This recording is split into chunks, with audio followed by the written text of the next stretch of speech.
Hello there, and welcome to the Financial Wellness Channel on Transformation Success TV. You know, this is our inaugural program on the Financial Wellness Channel on Transformation Success TV. Don't forget that. Today, I am here with my co-hosts, Miss Mary Fox and Miss Cailtlin Chen, both who are dynamic women from the banking industry, and they've been in the banking financial industry for a number of years. Both of these women are so dynamic, and they are absolutely overwhelming, and I'm going to share with you today financial wellness. You know, one of the things I think that we all realize, money is such an emotional topic, and for many individuals, it is an emotional thing as it relates to them. So today, we're going to talk about financial wellness, and what does financial wellness really mean? So I want you to stay tuned to this show, because I've got two of the experts who are going to answer all of your questions as it relates to financial planning, how to save money, and so especially for you women out there, and also for men, so that you can better understand financial acumen and financial literacy, because that is something we talk about today. You know, I've never known such an emotional topic today when we come to talking about finances and talking about financial acumen. And what can people do to build wealth? What can you do to retain wealth? More importantly, how can you be financially literate? So today, my guests are here today for you. So Mary, welcome to the show. I'm so happy to have you here. Well, thank you so much, Dr. Young. It's my pleasure to be here. Well, great. Well, we got a lot for you to say today, because you know what? You wanted me to tell folks that, look, she has more than 40 plus years in the banking industry. I didn't want to say that, but you wanted me to tell that. And so Cailtlin, I'm not going to tell how many years that you have, Ms. Chen, in the banking industry, but both of you are experienced professionals, and I am delighted that you're here and took time from your busy schedule so that you can share with us today. So, our topic today is how to find financial freedom in an unfree world. So this is something that I think it's been said that people can never find freedom without a price.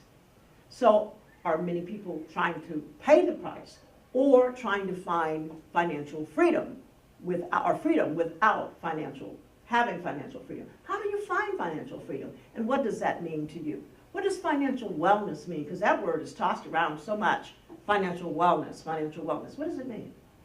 Well, for me, Dr. Young, it means that, first of all, that you have peace of mind, that you have the ability to live the life that you want to live, and in this world, and also have the freedom to retire when you want to retire, and to have that wealth, and to build that wealth, and to also know that you're going to leave a legacy for your children, your grandchildren. That's what financial freedom means to me. Yes. Cailtlin?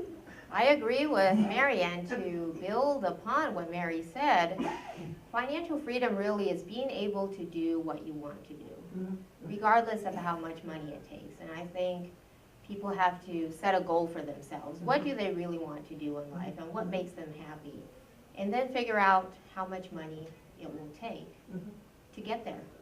Well, you know, one of the things that you know, this for me is a topic that it becomes very personal, because I'm at that age, you know, where I want financial freedom, like I know many of you out there, you want to experience financial freedom. But even when we start looking at financial wellness, and we look at that the United States is #1 in terms of wealth in this country, and yet we still have that divide, the have and the have-nots.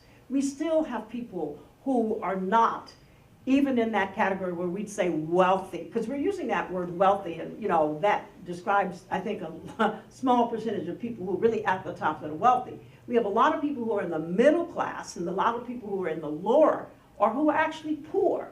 So what do you say when people come to you and they want financial freedom, or they want to, or do they really want to get themselves out of debt or get themselves financially solvent? Well, I think, here's the thing, and the rate of inflation is going up much more than really what the pay rate is going up. So that's why there's such a divide between the haves and the have-nots. And I think people nowadays just have to work a little bit harder. They have to work there's 2 income earners in the household now instead of just one, because sometimes with one, you just can't make it, especially when you have children in the house. And I think a lot of families just have to be more creative in terms of how to make money and where to get their income from. Maybe along with owning a business, maybe they have to get a part-time job in order to support their business.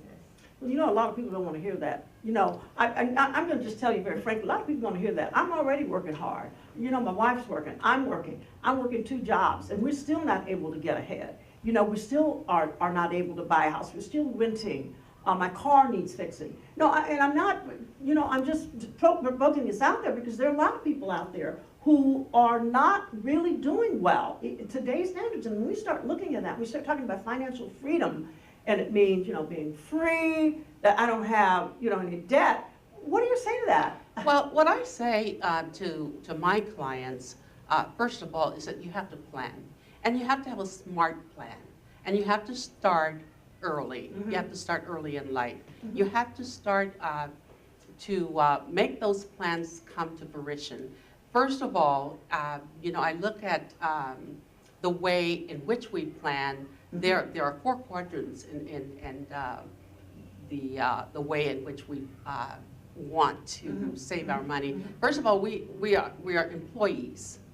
So are you going to build wealth by being an employee? Not really. Okay. And then the next thing I look is perhaps you want to own a business. Well, that's fine, but you will have to work really, really hard to own that business. And it may not be you know, as prosperous as you want it to be. And then the third thing that you might want to look at, which I tell my clients, you want to look at perhaps then being an investor. Well, actually, that's the last thing you want to do. You want to own your business, then you want to be an investor. But Mary, how are you going to be an investor? Well, I can. I mean, what are some of the steps? You know, because what I'm hearing too, and not to cut you off, but what I'm hearing from a lot of people out there is, look, I have this much money, you know, that's income that's coming in. I'm trying to make it with my family.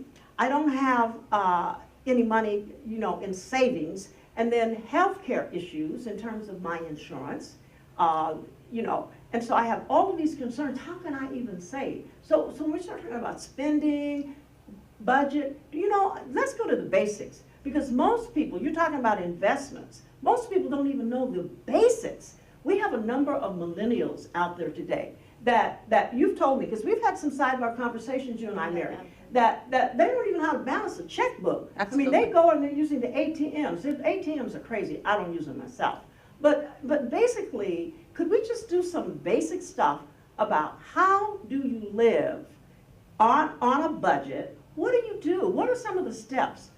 You know, curtail your spending. I mean, I got to buy food. The reason why I'm concerned is because we've got so many people out there that are not doing well. I think the real basic thing, first thing you need to know is how much your take-home pay is. Right, right. That's the number 1 thing. You Right. should have 2 columns. One is the take-home pay. Right. And then you have to first write down your fixed expenses, Okay. right? Monthly expenses that come up every month. Right. Your rent, Right. utilities, Right. food. After that, then you look at how much your discretionary income is. Now, the discretionary income is where you can use to go to the movies. If you can't go to the movies, maybe go to the park. And I think a lot of people they use their credit card so much now, they actually spend more than they make. Okay. And that's how, over time, they get into bankruptcy, Okay. because every month they're spending more than they make. Right. And eventually, Right. you just can't catch up. Right. And I think education is the key. It is. And I because, agree. you know, we in this country, we only have, I believe, 4 states that actually teaches financial literacy in high school. So the millennials are coming out of high school with no education of how to spend money. They are using the credit cards, And when I was in the financial industry, that's what we did. We would go to college campuses and we would sign them up for credit cards, high interest credit cards. They need to understand that if they pay these high interest rates on credit cards, they will never get out of debt. And then they come out of college, then they have the student loans. So these are things that you really have to watch out for. These are traps, traps that keep you in financial bondage. Right. You know, when I was thinking about when you mentioned the United States, and there are other countries as well, because we're talking to all these different countries, and when I start to think about the overall picture of the number of people in the population who are seniors or who are getting there. We got the baby boomers now who are there and who are concerned about their overall growth of wealth and how do I retire. And you know, in fact, I was in Kenya a few years ago and learned that the employees there that work for the government, I mean, they don't have a retirement system. Did you guys know that? Oh, no. They don't have a retirement plan. Wow. Yeah, so many of them, when they leave work, they go up country. They go back to their homes up country if they haven't planned to have a place to retire. And one of the things that they don't have, and I know this for a fact, in Nairobi, they don't have like senior living or places for the seniors to go and to live a quality life. So it's really something to think about money as it relates to how other people view it. And I have such a compassion for, and I know you guys do too, in helping people plan, which gets me to segue into what happens, the advice that you give for seasoned people, because it looks like we're having two ends of the spectrum. We've got the seasoned and we have our millennials coming along. So I'm gonna have you talk about millennials. Okay. You talk about the seniors, the seasoned folks. Well, I definitely... You're working a lot with senior folks. Absolutely, and I definitely, and I am a baby boomer myself. I'm not telling. I'm not telling. They can tell I'm not. I absolutely understand. I feel 37 in the spirit. And so what I did retire 6 years ago, but what I found is that I had not planned as I should have. But that's okay because now I have started my encore career. I like that word, encore. in the financial industry in terms of being an agent. And so what I do is I teach, first of all, the seniors how they can build wealth and also how they can take advantage and have an opportunity to work the same as I do. They don't have to work full-time. I work part-time. I enjoy my vacations, and but at the same time, I'm giving back what I know about financial literacy, and that really is very rewarding because I can sit down with, say, a woman or a man, and I can relate to them. I can empathize with them, and I can show them what I'm doing to make sure that my money outlives me. Right. Well, Mary, did you always have this bent or motivation towards being in finance? I mean, how in the world, I mean, did you come to this? You've worked in the banking industry, but did you think that was your calling, so to speak? Your purpose? Absolutely not.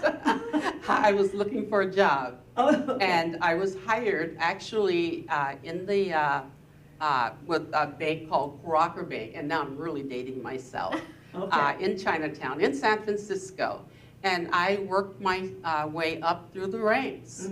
I became a manager, and then I became a vice president. I was also a regional manager. But no, that was not in my plan. Okay. But since I have been into banking, it's been very satisfying in that I have been able to help so many families. And the company that I work for now has the philosophy of helping families with no family left behind.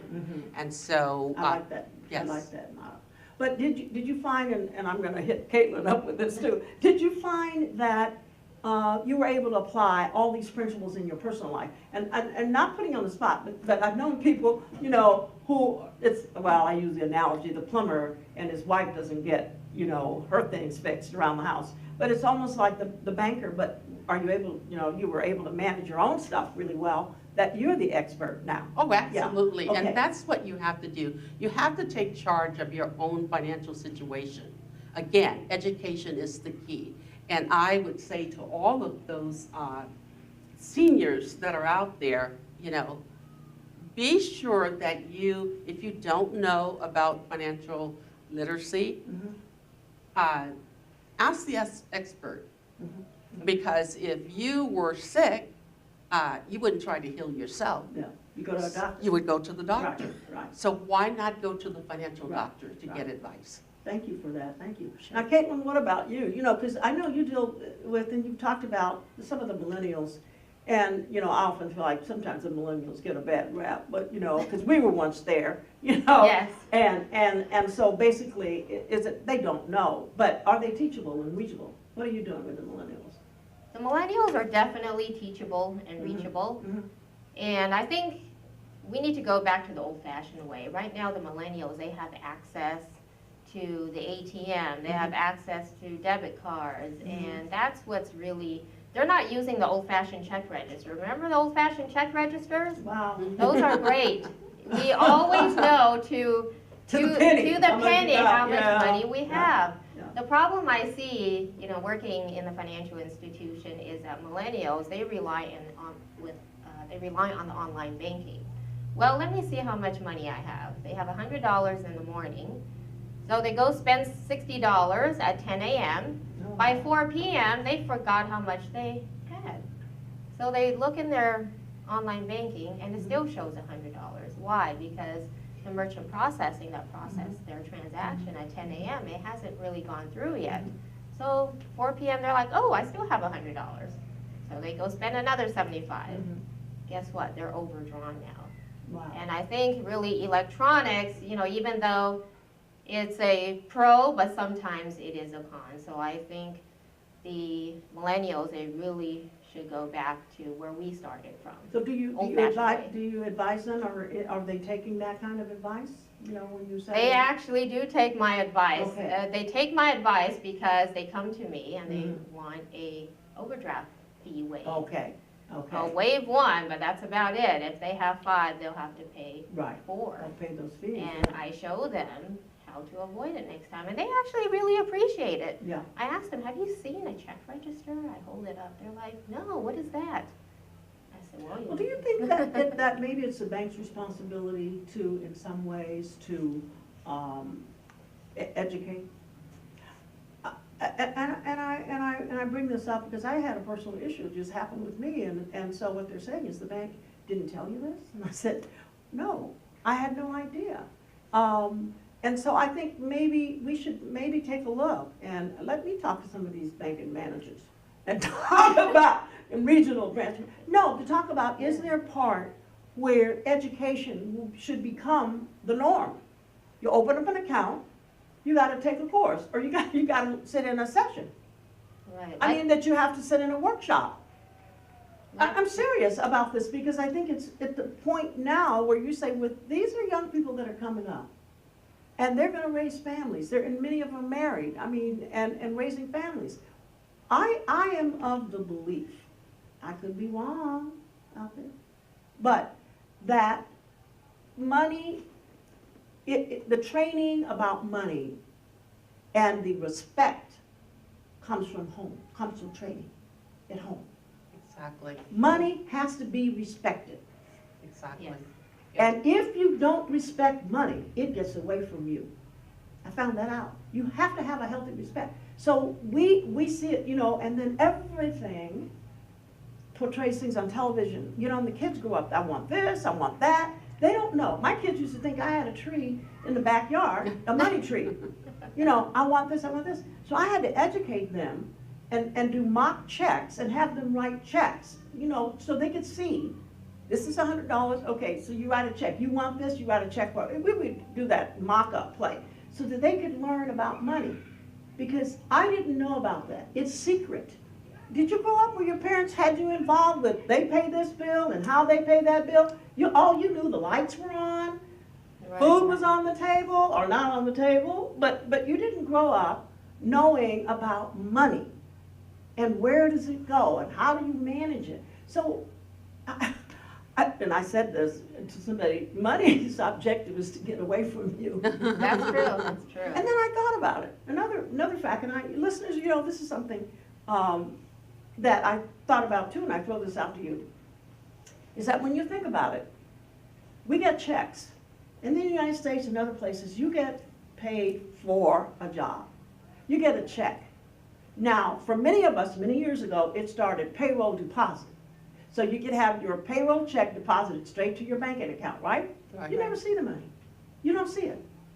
So you don't see it, you don't have a realization. Right. But you let them give you that $1,000 or whatever it is, cash, and you go to the grocery store, that's $75. And you go over here and you see that pair of shoes, that's another $35. You start peeling off and seeing what's left. You have a clear realization of where that money goes. But when you don't see it, that's what happens with those kids with the versatile, with the ATM. They don't see it. So if you gave them their $200 and said, okay, this is your allowance, $200 cash, and you start to spend it. So I'm just, you know, I'm just throwing these things out. But I mean, this is crazy, Barbara. This is unfortunately, I don't think that's going to happen that way with the cash. No. However, you are absolutely right. The education begins at home. You know, I taught my daughter when she was 13 years old. As a matter of fact, I was a single mom, and she handled the finances at home. I taught her how to write a check. Mm-hmm. I taught her how, you know, to budget, mm-hmm. And she did such a fantastic job. By the time I started having more income, I mean, I had to have a fight with her in order to spend my own money. And so today, she is very thrifty. She knows how to balance her checkbook. And so I think that's the key, is to make sure that it begins at home. But however, the parents must know. Mm-hmm. Absolutely. They must teach know. what you don't know. Exactly. Right. Exactly. Now, before we close the show today, because this has been an interesting conversation, I know we've gone in many directions, but what are some of the strategies you think that would serve people well who are listening out there and who are wanting to say, well, I want to be financially well. So what are some of the strategies you think that would help people out there? Well, I think, first of all, they have to diversify, you know, their funds. You can't put all of your eggs in one basket. I'm sure you've heard that before. You know, you have your savings account, you have your fixed income account, and then depending on your age, you may have something that's a little bit more risky. Mm-hmm. You know, and then you have your insurance policies and also in terms of trying to build your wealth.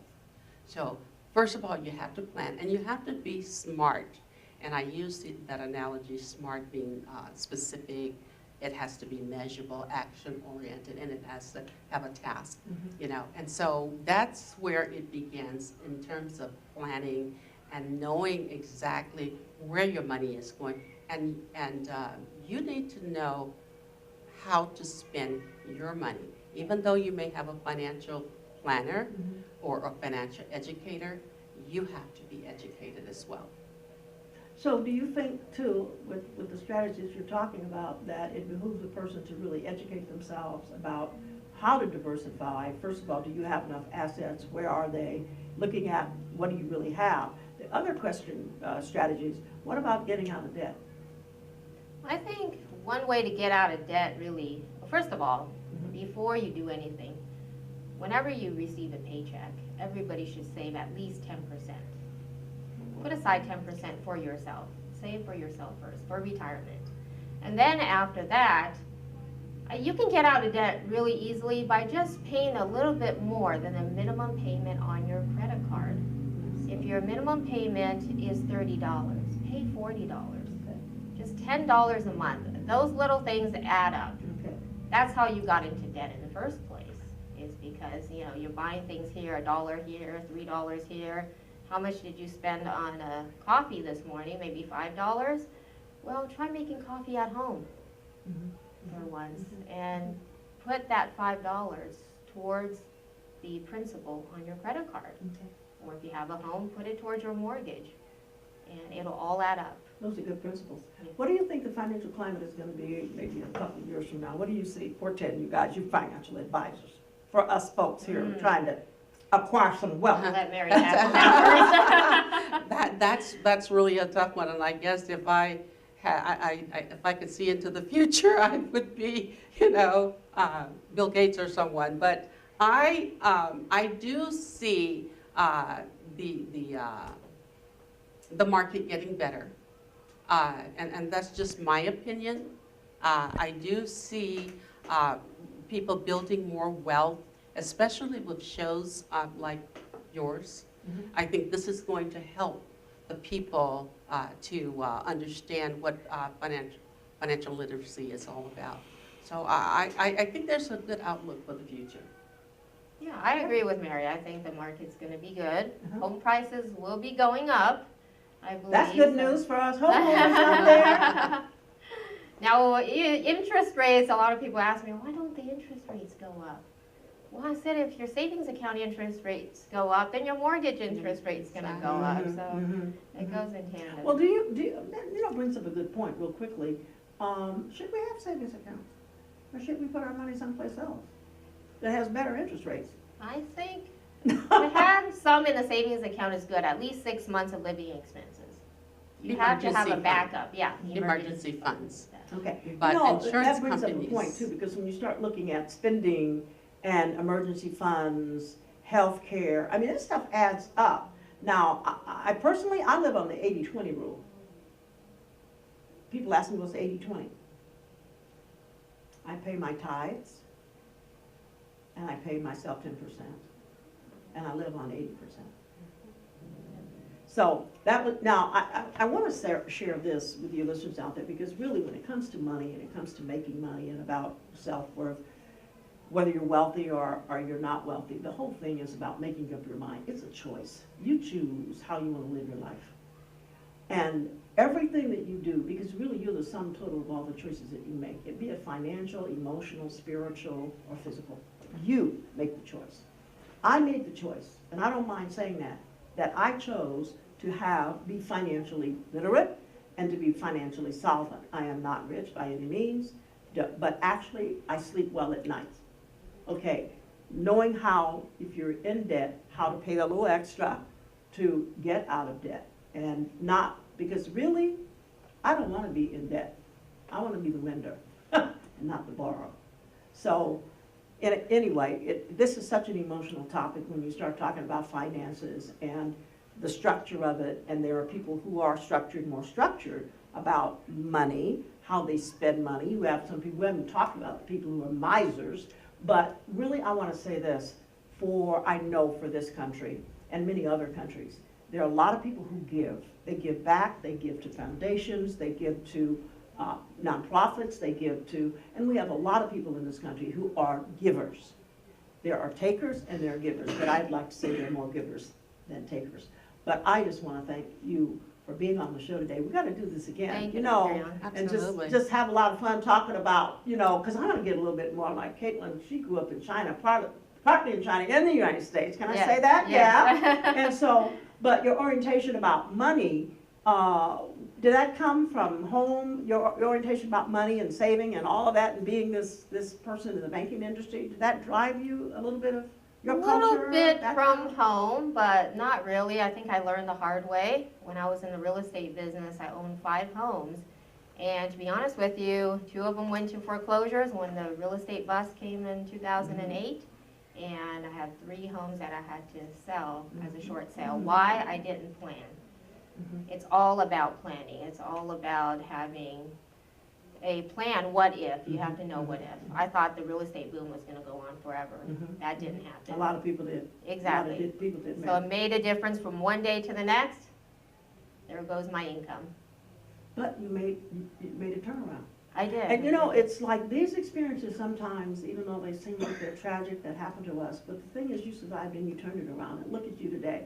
Yes, so I turned it around with a smile.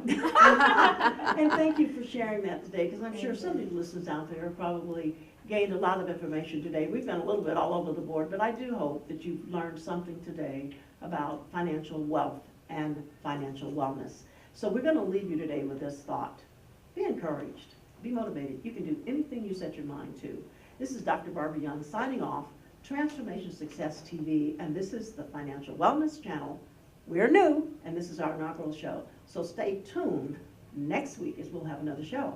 And what I'd like for you to do, if you have any comments or any questions and you'd like to write us, do so. Please, I want you to write, and feel free to share Dr. B at transformationsuccesstv.com. And we look forward to hearing from you. See you soon, and thank you for listening.